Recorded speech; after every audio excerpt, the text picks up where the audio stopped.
বন্ধুরা, আপনারা অনেকেই কিন্তু আমাকে হাতে নকশা আঁকিয়ে দিয়ে পাঠান। তো ভাবলাম যে আমিও একটু হাতে নকশা যদি আঁকাই তাহলে কেমন হয়।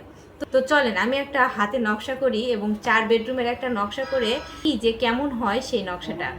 কারণ আমি কখনোই হাত দিয়ে নকশা করার চেষ্টাই করিনি। তো আপনাদের এরকম ক্রিয়েটিভিটি দেখে আমারও মনে হলো তো আমিও একটু আঁকাতে পারি, মানে হাতে নকশা করতে পারি। তো আমি একটা এরকম খাতা নিয়ে নিয়েছি, দেখতে পাচ্ছেন। তো আমি এরকম মার্জিন টানা খাতা নিয়ে নিলাম, এতে আমার একটু সুবিধা হবে। তো ধরেন আমাদের জমির সামনে দিয়ে একটা রাস্তা চলে গিয়েছে, তো চলেন আমরা এখন একটা রাস্তা দাগিয়ে ফেলি। এটা এই যে রাস্তা। এখন আমাদের একটা জমির দৈর্ঘ্য প্রস্থ দিতে হবে।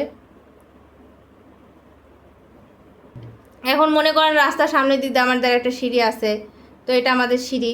তো আমরা কিছু সিঁড়ি দিয়ে দিই। এই যে আমরা সিঁড়ি দিয়ে দিলাম, এখানে একটা ঘর দিয়ে দিলাম। ঠিক আছে, এখানে একটা ঘর দিয়ে দিলাম, এখানে একটা আমরা দরজা দিয়ে দিলাম।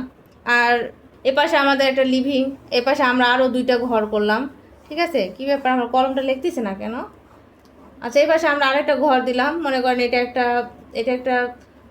এটা একটা দরজা, মনে করেন এটা একটা দরজা। এপাশে আমরা একটা দরজা দিলাম। বন্ধুরা, আর মনে হয় আপনাদের মানে প্ল্যান করে দেখানো হবে না, কলমও দেখতে পাচ্ছেন শত্রুতা করতেছে। কি একটা অবস্থা!